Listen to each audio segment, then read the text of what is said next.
G'day fans of the GBA and welcome to week 7 of Pivotal Moments. This is a series where we talk about the most pivotal of moments in the GBA. Now of course I'm not by myself, I am of course joined by my amazing and wonderful co-host, TheVerd. G'day jabronis, it is TheVerd here, hyped to be into week 7 now. I believe we're over the halfway point of the season already, which is just insane in the membrane. This season has just been rushing past, but we have some amazing players to talk about today. So I think without any further ado, we'll hop into the first game for this week, and that is the St. Louis Rampardos versus the Tampa Bay Luxrays. And the thing I want to talk about is Mono's set of the power construct Zygote. It was a fantastic bring on his part. You know, it was really just fantastic against Dan's team. You know, Dan, he saw the set and he was just like, nah, I can't deal with this. Immediately asked for, you know, a rematch because it's a very hard set to build for. So instead, the banded Zygarde set the Mono brought was absolutely fantastic. It put a lot of pressure on Dan's team, and he was able to come in on a lot of moments and just pick up a kill, which is just fantastic for a Zygarde being able to do that. But yeah, probably the big moment we're going to talk about. So there was the moment with the Focus Blast crit, which I don't really think it mattered in the long run, but the big moment we have to obviously talk about here is the 2-hit Water Shuriken with a Greninja. Now, obviously, any more than 2 and Mono would have been fine, but that is the risk that you take with Water Shuriken, so which is very unfortunate for him at the time. Did lead to eventual loss, I believe, for the Tampa Bay Luxrays, and so that it's just one of those things. It was a roll for Mono, and unfortunately it didn't work out in his favor, but Dan again with just that cheeky little bit of hacks to get his victory. Well, hacks wins games, and something you just have to live with. So the next game we want to talk about is the Detroit Steelwings versus the New Orleans Pelipers. And the one thing I want to talk about is there was a very big clash of bulk in this game. There was a lot of switches with it. So, like, for example, each time Cabalion came in, Melodic was sent in. And when Melodic was sent in, Slowbro came in. And then when Slowbro came in, Goodra came in. And, you know, that continued to go on and on until Goodra was eventually weakened and went down to a U-turn, and then from there the game rapidly picked up, and it just came down to a Scarf Cabalion versus a Scarf Infernape, and Infernape was just able to get the faster close combat, winning the game for John. A nice 1-0 for him.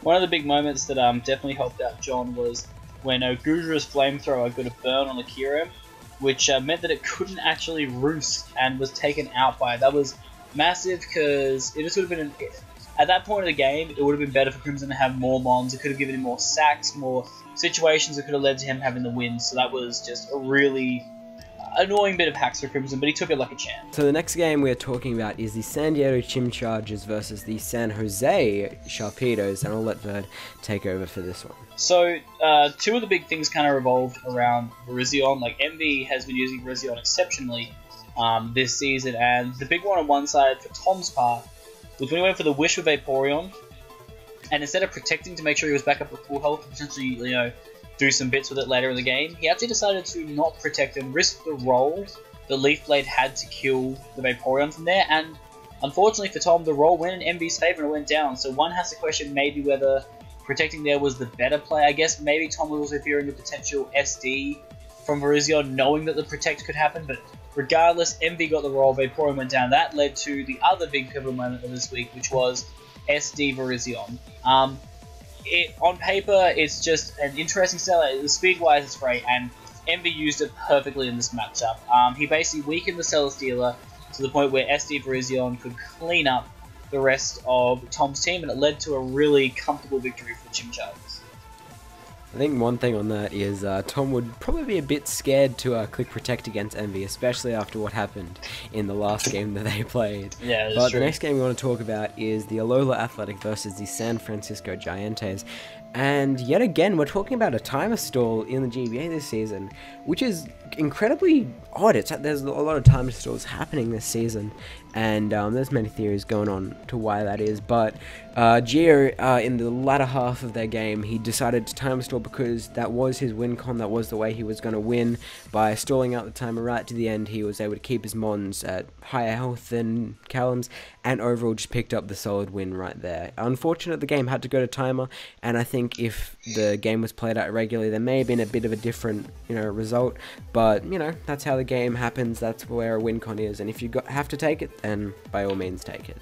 A couple of just little moments in the game that were cool was the detriment, I guess, of the Healing Wish chain. That if you hadn't Healing Wish, then potentially you could have won with Time because I don't know if it's factored by the total HP or the amount of Pokemon that are left first. I don't know what takes preference when it comes to Time but if it goes by the fact that you have more Mons than your opponent, then that could have led to Callum potentially winning.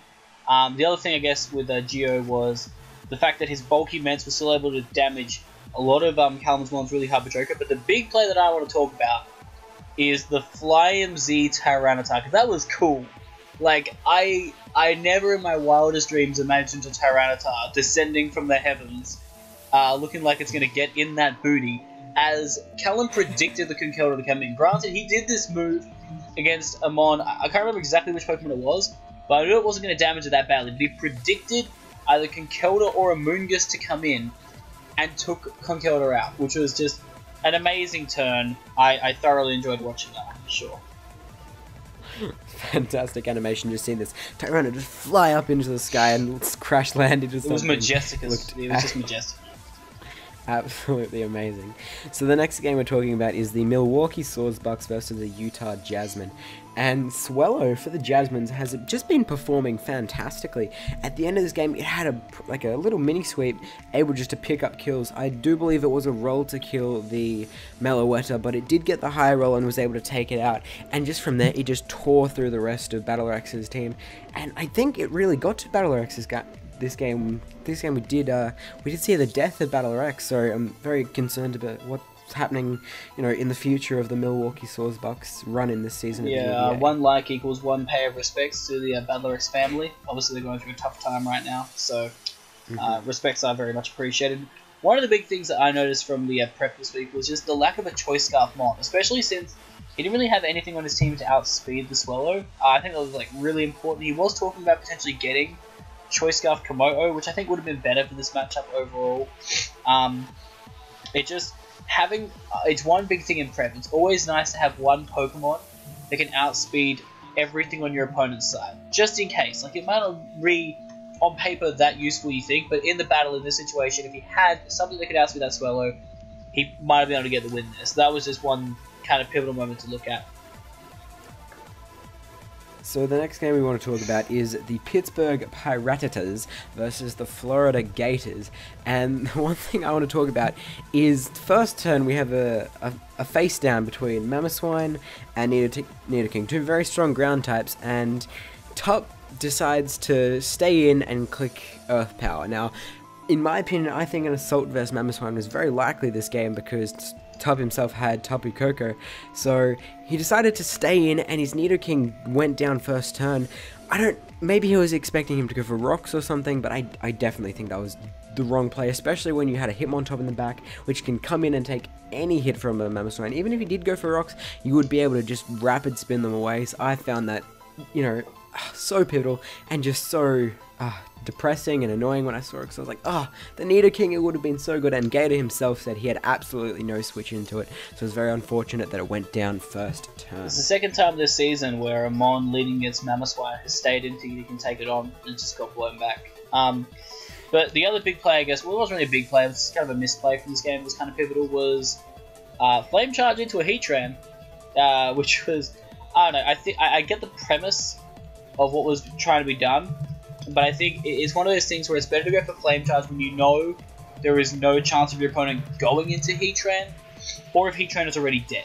Like, those are basically the two situations that I see being the appropriate times to do it, and I just don't think, I think it was just the over-prediction with the fact that he had HP ground, expecting maybe Heatran to switch out. It wasn't worth it at the time. I think if he just stuck to his guns, especially with the Nidoking as well, it's just a lot of turns where Tup kind of over-predicted a lot of his plays, and it really backfired for him. I think if he can just think clear and concisely, he'll be a lot better in the future. So the next game we want to talk about is the San Francisco Arcaniners versus the Philadelphia Sizzles. And the one thing I want to talk about is that Miss Magius Choice Specs mini sweep right at the end. It was able to not be flinched by the Dark Pulse from Thunderous, and definitely lived, of course. And it was just able to kill the rest of Chimp's team. It was able to kill the Kyurem. It was able to kill the Gligar, and it was able to kill the Thunderous, of course. So Miss Magius putting the whole team on its back and just coming through right at the end to get that final sweep, which was just amazing to watch. I think the big play for me that was like, it was a 50-50 at the time, but a lot of people were talking about it also in the comment section that I saw from the video, was when Chimp knew there was either going to be a Yachi or a Scarf Chomp, and he decided not to just Roost spam with Gligar. I think even just doing one turn of flicking Roost would have been nice, because I could see probably the best play there for Chimp being to Roost for one turn. George then maybe having to think like, well, I'm either going to have to keep on clicking Dragon Claw, or I'm going to have to switch out, and that's the turn when I U-turn. Like, showing George that you're willing to Roost all out his Garchomp until it dies, and then baiting in the Mismagius, going for the U-turn, because at that point, if Kyurem was at full health, he could take any hit from Mismagius, and Fusion Bolt basically put it in range of dying to the Thunderous at that point. So I think just overall, it was 100% better for Chimp to go for Roost there. I get the premise of the U-turn, like expecting Mismagius switch, but even if Mismagius had switched, then he had a few options. Like, he could have switched in Kyurem, and potentially, like, I think Kyurem would have been able to easily take, because he was Roost, 2 Spec Shadow Balls, could have gone for that Fusion Bolt, like I said, and at that point, it would have been, you know, Thunderous being able to either knock out the Mismagius with Dark Pulse, or damage the Garchomp, and then the combination of Thunderous and Gligar could have dealt with it. So I just feel like, overall, he played those last couple of turns a bit bad, and it was... for less of a term, it was a choke. The final game we want to talk about this week is the Free State Torracats versus the Borussia Donphan. And my thing I want to talk about is last turn, that Trick Room Magina. In my opinion, I was watching the game and I hadn't seen Duncan's team before. I was just watching the game and I saw... like, he had Marowak in the back, and I thought he was conserving that. He must be conserving it for some reason. He's either got, like, a really bulky Assault Vest Marowak, or it's Min Speed, expecting a Trick Room Magina. So as soon as Lars clicked Trick Room, I was like, no, it's going to be Min Speed Marowak. It's going to be Min Speed Marowak. And it actually was, so... I think that was just detrimental for Lars in the end of the game. I think it may have been a bit of a 50-50. I'm not sure if he was thinking maybe I should just attack. But overall, it was fantastic prep on Duncan's part to think of the Min Speed Marowak, and unfortunate for Lars. Maybe he'll pick up a win in the next few weeks, as I believe he's, you know, not doing too hot, but good for Duncan for picking up a win this week. Yeah, Duncan was even saying in his video, like, that if he was Shift Gear, he would have won. I don't really know about that, because he would probably have needed the Ghostium Z, if he had it, to knock out the Marowak from full. So again, that was like very situational. Shadow Ball is the only move really that can damage Marowak badly from beginner.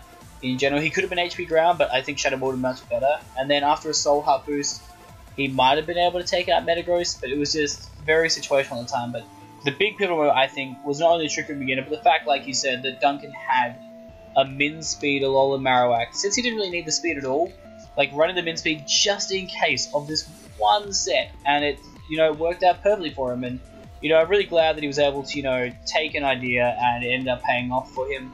I thought his, like, early game work wasn't too bad, and he just preserved a very good late game. It almost turned into a win con. Like, it wasn't meant as a win con. It was more meant as like a safety blanket for Magina, but it turned into a win con, so props to him. And with that, we are done with another week of pivotal moments. Of course, as always, make sure to vote in the Google form down below on which moment you think was the most pivotal for this week. And of course, each week we go over which one was the most pivotal. And from last week, the most pivotal moment from week 6 was Donphan timeout with the Lars versus Dan match. The Donphan timed out versus the Delmise, and the Delmise missed its power whip, meaning it was in range for 2 knockoffs, which can be argued that it won the game for Lars. So very unfortunate that that did happen, but it was voted as the most pivotal moment from last week. And the current overall pivotal moment is still, at this stage, the Raw Druddigon and Tyranitar from the Alola Athletic. I don't know what it's going to take to knock that off of top spot. We're going to need to see some amazing plays or some amazing memes from the coaches, so looking at both spectrums there for some amazing moments here to talk about. But regardless, don't forget, guys, to check out the Google form in the description below. Make sure you go fill that out with your picks for not only the pivotal moment for the season, but also the pivotal moments for this week. And as always, make sure to leave a like on this video and subscribe if you want to enjoy more GBA content. And of course, check out all the GBA coaches in the description. They're all fantastic people, and I'm sure they'd enjoy you watching their content. But with that, that's it for this week of Pivotal Moments. My name is Bill, that's Verd, and adios. Adios.